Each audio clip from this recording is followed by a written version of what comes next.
जय श्री कृष्ण। आज हम बात करेंगे एसी ब्लॉक के प्लांट मेंटेनेंस के बारे में। मैं थोड़ी जानकारी देना चाहूँगा पहले आपको कि अपने को जो प्लांट चलाने का है, जो भी मैन्युफैक्चरर जो प्लांट डालता है, वो सबसे पहले यही सोचता है कि उसका प्लांट स्मूथली चले और उसको डिज़ायर प्रोडक्टिविटी मिले। डिज़ायर प्रोडक्टिविटी बोले तो उसने जो भी ठहरा के रखा है, जो भी उसने प्लान किया है, वो सब चीज़ें, क्योंकि अल्टीमेटली उसको अपना प्रॉफिट मार्जिन भी निकालने का है, प्लांट भी चलाने का है। कई बार क्या होता है कि हर एक आदमी यही कोशिश करता है कि अपने को जो प्लांट चलाना है, वो प्लांट के लिए कौन सा रॉ मटेरियल लगेगा, उसका ऑपरेशन कैसा रहेगा, उसका आउटपुट कैसा रहेगा, उसका डिस्पैच कितना रहेगा। प्लांट चलाने के बाद ये पता चलता है कि भाई रिजेक्शन बढ़ रहा है, प्लांट परफॉर्मेंस नहीं दे रहा है, बहुत से कारण होते हैं, जबकि उसका रॉ मटेरियल रहता है, हर चीज़ रहता है। और जहाँ तक मैंने पूरे एसी ब्लॉक के जितने भी वीडियोज़ है, सब पूरे वीडियो देखा हूँ। वीडियो में क्या देखा हूँ कि हर एक जन फोकस करता है रॉ मटेरियल के ऊपर। हर एक जन देखता है कि भाई रॉ मटेरियल बढ़ाने से मेरा प्रोडक्टिविटी बढ़ेगा, मेरा क्वालिटी सुधरेगा। नो डाउट क्वालिटी तो सुधरना ही है। जब रॉ मटेरियल अच्छा यूज़ करते हैं अपन, तो वो तो किसी भी हालत में सुधरना ही सुधरना है। लेकिन जहाँ तक मैंने जितना भी पास एक्सपीरियंस लिया है, जो भी प्लांट में मैंने काम किया हूँ, करीबन मैंने 8-10 प्लांट में अभी तक काम कर चुका हूँ, और हर एक का एक ही एक्सपीरियंस लिया है। हर बार मीटिंग होता है, हर बार मैनेजमेंट से बात होता है कि भाई प्लांट चलता नहीं है मेरा। प्लांट चलता नहीं बोले तो क्या रॉ मटेरियल की वजह से चलता नहीं, या और कुछ उसमें ऐसी चीज़ें होती है जो चलने के लिए प्रॉब्लम देती है प्लांट को। तो मैंने कॉमन ऑब्जर्वेशन लिया है कि प्लांट का हमेशा देखा गया तो फेल्यूर्स आते हैं। फेल्यूर बोले तो ऑपरेशन फेल्यूर। अब ऑपरेशन फेल्योर जब आते हैं, तो ऑपरेशन फेल्योर आने के पीछे एक सबसे बड़ा रीजन होता है कि उसका सेटअप इन प्रॉपर, उसका जो मटेरियल है वो इन प्रॉपर अगर यूज करते हैं, उसको फाइन ट्यून जो बोला जाता है। जब इनिशियल सेटअप करते समय होता कम समय में हड़बड़ी में प्लांट लगा देने का, उसके बाद उसको एकदम लंबा रन करने के लिए जो उसके इनिशियल सेटअप रहते, वो इनिशियल सेटअप अगर नहीं मिलेगा तो फिर प्रॉब्लम आते रहते हैं। इनिशियली ठीक है, कोई भी गाड़ी हो या कोई भी प्लांट हो या कोई भी मशीनरी वर्क हो, मैकेनिकल इलेक्ट्रिकल जो भी रहेगा, उसको थोड़ा सा ओराइलिंग में जाना पड़ता है, उसका इनिशियल सेटअप पे जाना पड़ता है। इसलिए क्या होता है, कुछ दिन प्लांट चलाने के बाद उसको उसके रेमेडीज निकालना पड़ता है कि किस किस एरियाज में प्रॉब्लम आ रहे, किस किस एरिया में प्रॉब्लम अपन इलिमिनेट कर सकते हैं। अब होता क्या है कि ये सब चीज़ों के लिए ना उस कंडीशन के मॉनिटरिंग रहता है, क्योंकि एक्सपीरियंस बहुत कम रहता है ये सब चीज़ों का। कुछ लोग हैं जो अच्छे इंडस्ट्री में काम करते हैं या जिनकी अच्छी इंडस्ट्री पहले से रहती है, लेकिन हमारे एसी प्लांट में मोस्ट ऑफ पीपल क्या रहते हैं कि नए प्लेयर हमारे आते रहते हैं। नए प्लेयर आने से होता क्या है कि उनको उसके बारे में जानकारी काफ़ी कम रहती है, या रहती भी है तो उतनी मात्रा में वो मेंटेन नहीं रहता। उनको मालूम नहीं रहता कि भी ये करने से ये होगा। उसके लिए कुछ चीज़ें ऐसी रहती है कि हमको हमेशा प्लांट को ट्रबल में जाता है और हम फ्रस्ट्रेट हो जाते हैं कि यार उसको वहाँ से निकाले कैसे बाहर। तो मेरा जो कॉमन मैंने ऑब्जर्वेशन लिया था वो जो चेक किया है कि हमने अच्छा रॉ मटेरियल यूज़ कर लिया, हमने अच्छा ऑपरेशन यूज़ कर लिया, हमने अच्छी मशीनरी ले ली, लेकिन फिर भी आउटपुट में प्रॉब्लम है। फिर वो प्रोडक्टिविटी में प्रॉब्लम आता है, फिर वो क्वालिटी में प्रॉब्लम आता है, या फिर डिस्पैच के वक्त या एंड कस्टमर के पास मटेरियल जाने के बाद वहाँ पे मटेरियल का वो सेटिस्फैक्ट्री जो नॉर्म्स रहते हैं वो कंप्लीट नहीं होते। तो उसके लिए हमको क्या रहता है, प्लांट में कुछ चीज़ें हमको करना पड़ता है। अब वो जो करना पड़ता है उसमें से मैं सबसे बड़ा ये सोचता हूँ कि उसमें जो मेंटेनेंस जो रहता है, मेंटेनेंस बोले तो जो चीज़ ऑपरेशन में फेल्योर होते हैं, फेल्योर होने के बाद जो हम रन करते हैं, रन होने के बाद जो आउटपुट निकलता है, उसके बीच का जो ऑपरेशन में जो फेल्योर्स जो मेन कंट्रीब्यूशन रहता है प्लांट को बार बार ब्रेक में लेने का, फिर चलाने का, उसके लिए हमको उसके ऊपर ज़्यादा ध्यान देना पड़ता है। अब मैंने कुछ पॉइंट्स निकाला है, वो पॉइंट मैं डिस्कस करूंगा आपके साथ, और कुछ वीडियो में मैंने किया भी हूँ। इसके पहले के वीडियो में मैंने 2-3 पॉइंट आपसे अच्छे थॉरोली डिस्कस किया, लेकिन इसमें हम ये सोचते ये एक कॉमन, कई लोगों ने पूछा कि सर ऐसा क्या कॉमन प्रॉब्लम आता है, ऐसा क्या प्रॉब्लम है कि जिसकी वजह से हमारे प्लांट उतने परफॉर्म नहीं कर रहे। अब होता क्या है कि जितने बार अपना प्लांट बंद रहेगा किसी भी वजह से, रॉ मटेरियल हो या मेंटेनेंस हो या ऑपरेशनल मिस्टेक्स हो, जो भी रहे, बंद चालू प्लांट में क्या होता है कि अपना जो डिजायर क्वालिटी, डिजायर प्रोडक्टिविटी वो हमको मेंटेन होता नहीं है। तो वो कंप्लीट करने के लिए हमको कुछ चीज़ों के ऊपर ध्यान देना पड़ेगा। उससे क्या होता है कि वो सब चीज़ों के ऊपर ध्यान देके हमने काम करेंगे तो हमारा प्लान और स्मूथली चलेगा। और स्मूथली चलेगा बोले तो हर एक का सपना है कि अपना प्लान स्मूथली चले, मैक्सिमम कैपेसिटी का आउटपुट निकाले, और वो कैपेसिटी का आउटपुट निकालने के बाद हमको जो भी हमारे जो सपने, वो सपने पूरे हो प्लान के बारे में। तो हम 2-3 चीज़ देखेंगे। अभी क्या होता है, हमारे बहुत से इक्विपमेंट चलते हैं प्लान में, काफ़ी ऐसे इक्विपमेंट है जो मैकेनिकल बेस चलते हैं। इलेक्ट्रिक बेस में क्या होता है, इलेक्ट्रिक बेस का जो भी इक्विपमेंट चलता है उसको हम करेक्ट रिप्लेसमेंट में कुछ चीज़ें, यानी कुछ बहुत बड़ी बड़ी चीज़ें नहीं होती इलेक्ट्रिकल में। हाँ, बड़ी बड़ी चीज़ बोले तो जैसा लोड सेल हो गया, या कहीं पे कैलिब्रेशन हो गया, कहीं पे कोई बड़ा पैनल्स हो गए, तो ये सब चीज़ें चेंज करना, और ये बहुत रेयरली होता है, वंस इन अ ईयर, या काफ़ी दिनों के उसका जो चेंजिंग फ्रीक्वेंसी है वो बहुत बड़ा है। मोस्टली क्या होता है, रिले जाते हैं, एमसीबी जाते हैं। इलेक्ट्रिकल का बहुत यानी कवरेबल है, मेरा कहने का मतलब है कि उसको हम मैनेज कर सकते हैं। लेकिन मैकेनिकल जो फेलियर्स होते हैं उसमें क्या होता है कि अपना कंप्लीट ऑपरेशन स्टॉप होता है। अब मैं 2-3 चीज़ बताऊंगा आपको कि जैसा हमारे पंप फेल हो गए, पंप फेल हो गए तो मटेरियल लिफ्ट नहीं करेगा, तो मटेरियल वहाँ तक पहुँचेगा नहीं जहाँ तक हमको मेन मिक्सर में हम जो बैचिंग करते। और हमारे गियर बॉक्स है, एजिटेशन नहीं होगा, प्रॉपर घूमेगा नहीं। उसके बाद कई मैकेनिकल डिवाइस चलते रहते हैं, मैकेनिकल डिवाइस में गियर बॉक्स फेल होते। तो ये सब चीज़ नहीं होने के लिए हमको क्या करना है, तो जो करना है वो अभी मैं आपको बताऊंगा 1 बाय 1, ठीक है। तो उसमें ऐसा है कि हम हर बार यही सोचते हैं कि हम चालू कहाँ से करें। अभी हमारे बहुत से ऐसे ऑपरेशन रहते जो प्योर मैकेनिकल बेस चलते, और आई थिंक मेरे ख्याल से हमारा एसी ब्लॉक का जो कंस्ट्रक्शन है, जो बेस है, वो बेस ही चलता है हमारा मैकेनिकल बेस पे, क्योंकि उसमें हमारे पंप चल रहे हैं, हमारे गियर बॉक्स चल रहे हैं, हमारे क्रेन चल रहे हैं, हमारे पुलर चल रहे हैं, हमारे पुशर चल रहे हैं, हमारे मिक्सर चल रहे हैं, हमारे ब्लेड चल रहे हैं। ये सब सब सब जो बड़ा कंट्रीब्यूशन है, वो बड़ा कंट्रीब्यूशन आता है मैकेनिकल के बेस पे। अब वो जो बड़ा कंट्रीब्यूशन मैकेनिकल बेस में है तो डेफिनेटली हमको भी फोकस वहीं पे ज़्यादा करना पड़ेगा। हमने रॉ मटेरियल तो अच्छा दिया है, हमारी इच्छा है कि भाई रॉ मटेरियल में कुछ कमी नहीं पड़ना चाहिए, हम तो रॉ मटेरियल बहुत अच्छे देते, फिर भी हमारा एंड जो प्रोसेस है, एंड जो रिजल्ट है वो प्रॉपर नहीं आते। तो उसके लिए हमको ये सब चीज़ें करना पड़ता है। अब मैंने कुछ चीज़ें यहाँ पे दिया हूँ मेंटेनेंस के बारे में, जो भी अपने को काम करने का है, मेंटेनेंस का जो भी जिसके ऊपर हमको ध्यान देने का, नॉर्मली देते हैं सब लोग, क्योंकि ऑलमोस्ट क्या होता है, मेंटेनेंस की काफ़ी अच्छी टीम प्लांट में काम करती है, लेकिन बहुत सी जगह क्या होता है कि ऑब्जर्वेशन पार्ट, जो रिकॉलिंग पार्ट रहता है, रिकॉलिंग बोले तो कुछ चीज़ें दिखती है लेकिन उसको हम चलाने का कोशिश करते हैं। हाँ, कुछ टाइम बिंग छोटे टाइम के लिए वो चल जाती है, लेकिन जब भी हमको उसको चेंजिंग मोड पे लाने का है तो हम उसके लिए हम उसके पीछे क्या क्या काम करना चाहिए, पहले वो नहीं आने के लिए क्या करना चाहिए, वो सब चीज़ें मैं आपको बताऊंगा। तो मोस्टली क्या होता है, प्लांट में 2-3 चीज़ों के मेंटेनेंस चलते रहते हैं, जैसे corrective, preventive, condition based, proactive and predetermined maintenance. अभी नॉर्मली क्या होता है, करेक्टिव, प्रिवेंटिव और कंडीशन बेस्ड तो हर एक जन मेंटेन करता है, हर एक मेंटेन करता है, एकदम सिंपल है। करेक्टिव मेंटेनेंस बोले तो कोई चीज़ फेल हो गई उसको करेक्टिव मिला लो, जैसा गियर बॉक्स फेल होगा गियर बॉक्स चेंज कर दो, या कोई पुशर काम नहीं आ रहा है, वायर ऑफ चेंज करना है, वायर ऑफ चेंज कर दिए। उसके बाद आता है प्रिवेंटिव मेंटेनेंस, वो सब चीज़ नहीं होने के लिए क्या करना है, तो हमको वो सब चीज़ों के लिए greasing, oiling, gear box spare, ये सब चीज़ें हम मेंटेन करते हैं। उसके बाद है कंडीशन बेस। कंडीशन बेस कभी कभी क्या होता है कि कंडीशन बेस बोले तो जैसा कोई अगर हमारा मिक्सर के अंदर का गियर बॉक्स अगर फेल हो जाता है तो कंडीशन बेस क्या करना है, तो उसमें कुछ दिनों के लिए या कुछ टाइम के लिए उसके अंदर एयर पाइप डाल दो, या कुछ अगर हो सकता है कि एक पंप चल रहा है दूसरा पंप फेल हो गया तो कंडीशन बेस एक पंप के ऊपर ज़्यादा लोड देके दूसरा पंप चेंज कर दो, या गियर बॉक्स, या फिर एक टैंक को ब्रेकडाउन में लेके दूसरा टैंक ले लो। अपना क्या बोलते हैं, जैसे क्रेन चलती है, क्रेन्स के अंदर जो भी इश्यू होते तो उसमें कंडीशन बेस पे अगर अपने को चला सकते तो उसको चला लो। कोई भी नॉर्मली इंडियन भाषा में हम लोग जुगाड़ बोलते हैं उसको, तो जो जुगाड़ होता है या जो भी कंडीशन बेस चला लो। लेकिन प्रिडिक्टिव मेंटेनेंस बोले तो ये डाटा बेस मेंटेनेंस होता है, ये बहुत जरूरी है। नीचे के जो दो है, प्रिडिक्टिव और प्री डिटरमाइंड मेंटेनेंस, ये सबसे इंपॉर्टेंट है आज के डेट में।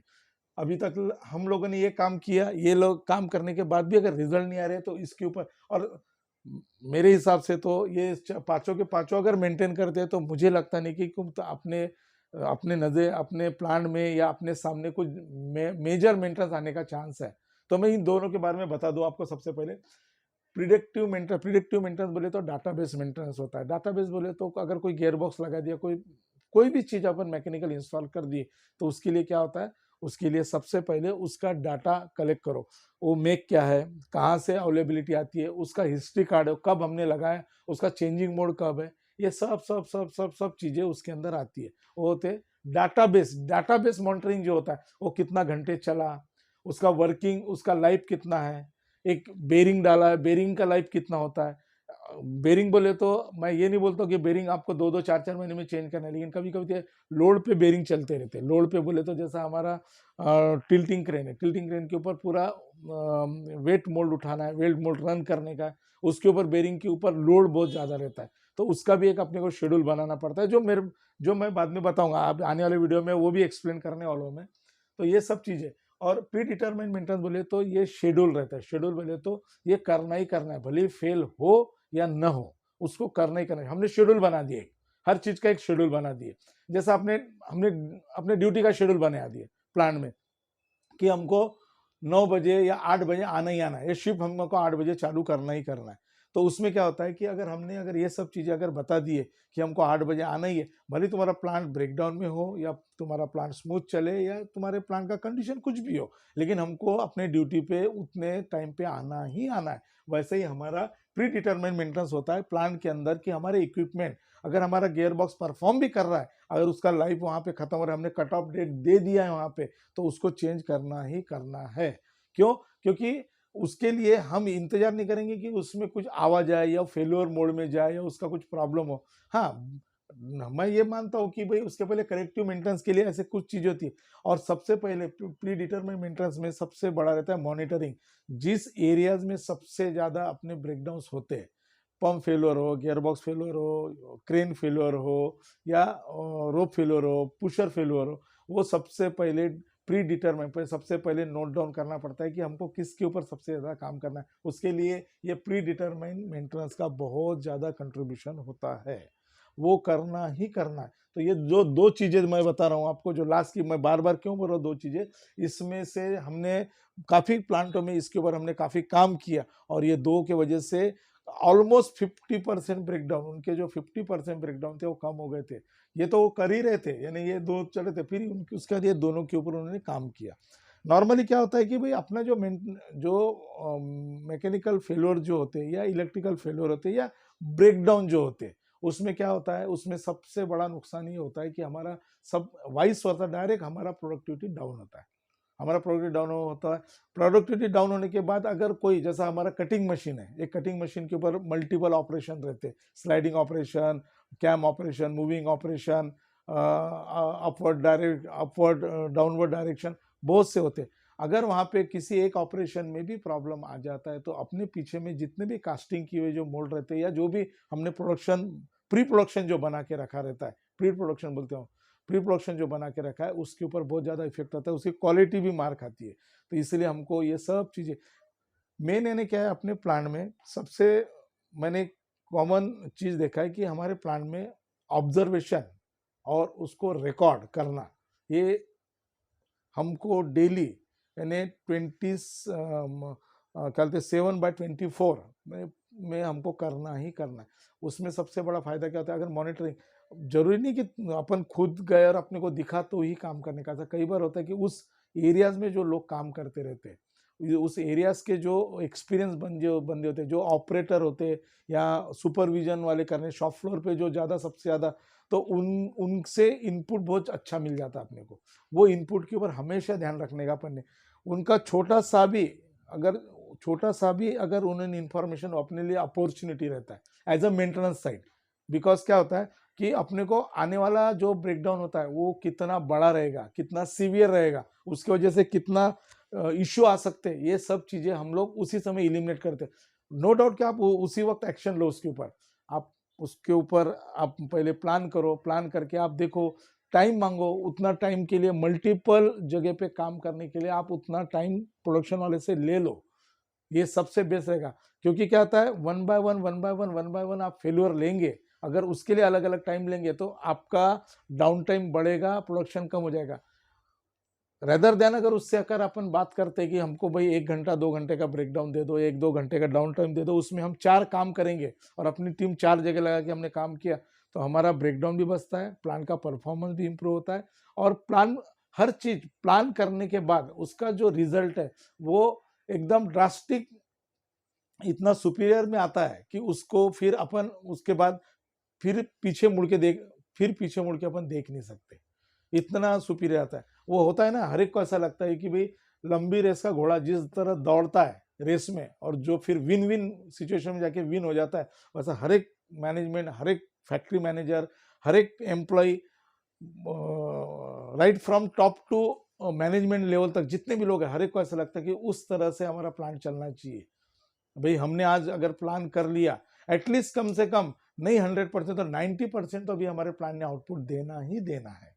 तो ये सब चीज़ों के लिए हमको ये सब चीज़ें करना जरूरी है। अब होता क्या है कि मोस्टली पंप फेलियर होते हैं हमारे यहाँ, तो नॉर्मली क्या वर्टिकल सेंट्रीफ्यूगल पंप चलाते हैं हम लोग 2.5 मीटर वाला, मोस्टली सभी जगह वही यूज़ होता है। अब मैं तो रिकमेंड ये करूँगा कि भाई हमारे पास स्पेयर मेंटेन करना है, हमको स्टोर मेंटेन करना है, उसके बाद हमको उसमें मैक्सिमम कौन से क्रिटिकल स्पेयर रेडी करके रखने का।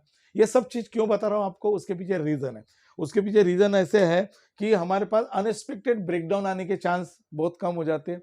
ये मेंटेन करने से तो 100% आपको मैं बताता हूँ कि आपको अनएक्सपेक्टेड ब्रेकडाउन आने के चांस एकदम कम हो जाते हैं।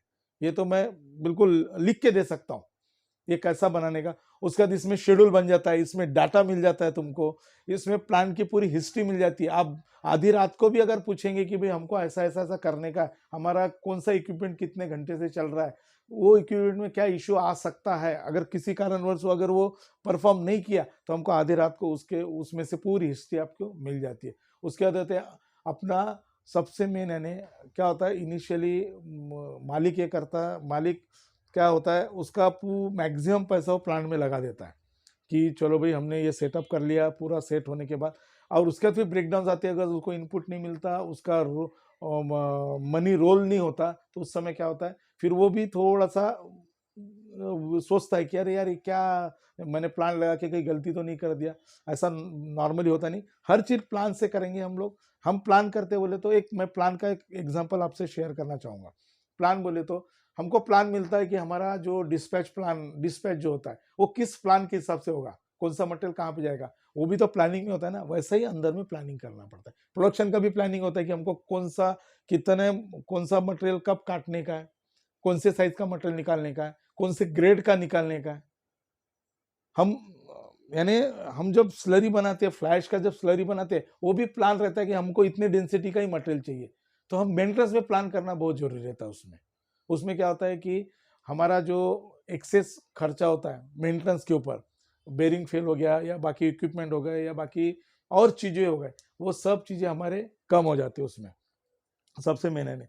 और क्या होता है हर चीज का यानी हर चीज का एक मेजरमेंट आता है, मेजरेबल वर्क होते रहता है, मेजरेबल वर्क होता है यानी हर एक का उसमें रिस्पॉन्सिबिलिटी डिवाइड हो जाती है।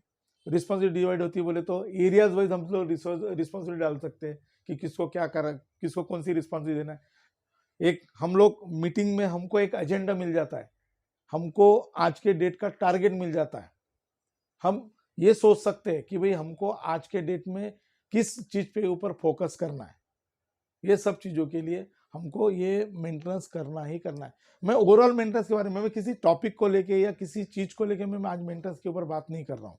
मैं ये कॉमन इसलिए बात कर रहा हूँ कि हमको क्या करना है, हमको जो प्लान रन करने के लिए, जो प्लान को जो ऑब्स्टेकल कम करने के लिए जो भी चीजें हमको करना है, यानी प्लान स्मूथली रन हो, यानी विन विन सिचुएशन में जो जाने का है हम लोगों को, उसके लिए क्या कर सकते हैं। तो उसके लिए जो भी हमको मेंटेनेंस के जो भी चीज़ें डालना है, जो भी मेंटेनेंस साइड से हमको इनपुट देना है, सबसे बड़ी बात यानी हमको सबसे पहले तो ये फाइंड आउट करने का है कि कितने क्रिटिकल पार्ट्स हैं हमारे पास। मोस्टली हो सके तो हमको ये देखने का है कि हमको हमारे जो भी चीज़ें रहती है, क्या बोलते हैं अपना स्पेयर्स रहते हैं, उसको क्रिटिकल स्पेयर्स हमको मेंटेन करना है।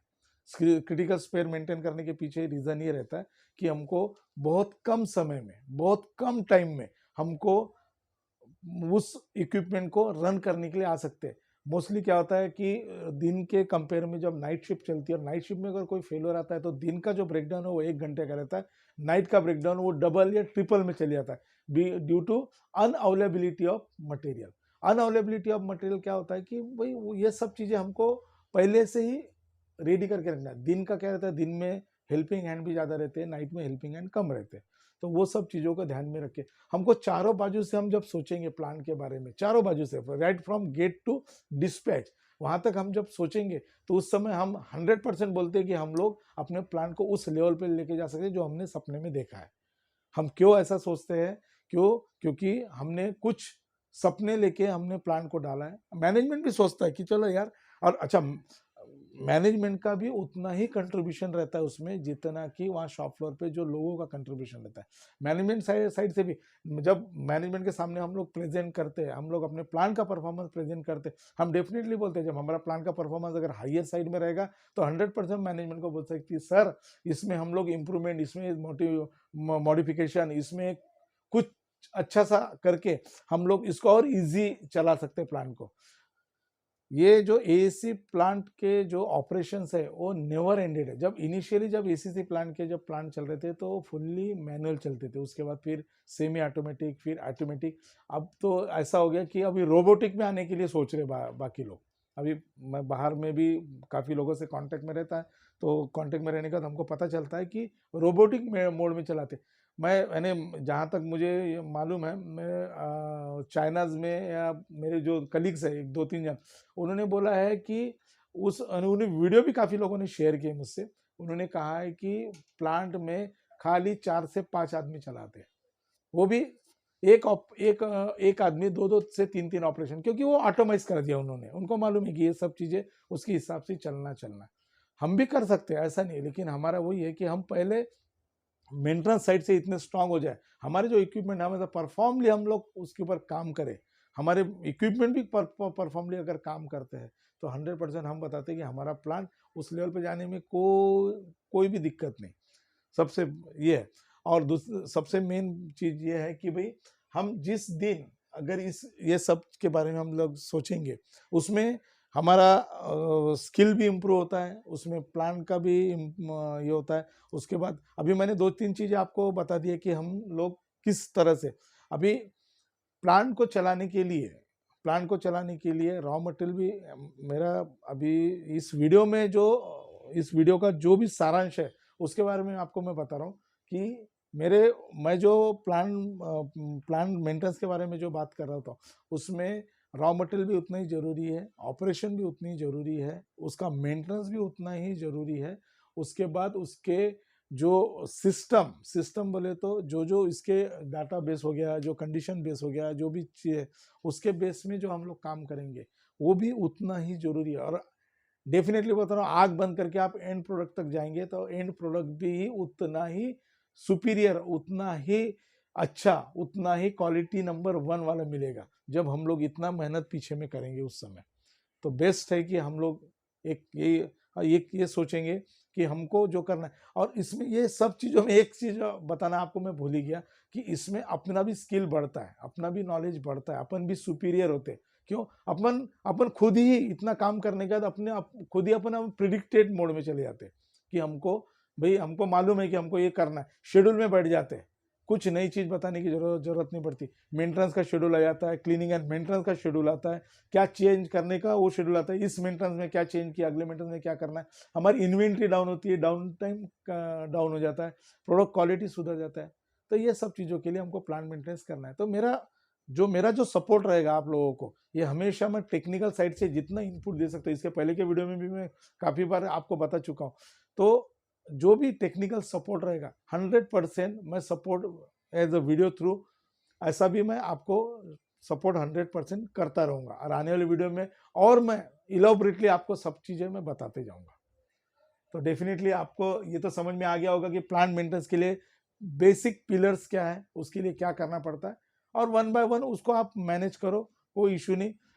Free to call to me, एकदम कोई इशू नहीं है कि आप मुझसे बात करेंगे तो मैं आपको और अच्छे तरह डायरेक्ट 1 to 1 भी बता सकता हूँ। ठीक है? तो बेस्ट है आप इसको फॉलो करो और प्लान को एकदम स्मूथली चलो, 100% अपना प्लान नंबर 1 रहेगा। और साथ में हो सके तो वीडियो को लाइक कीजिए, शेयर कीजिए, ताकि मैं और ज़्यादा मोटिवेशन देके और अच्छे अच्छे वीडियो बना सकूं। जय श्री कृष्ण।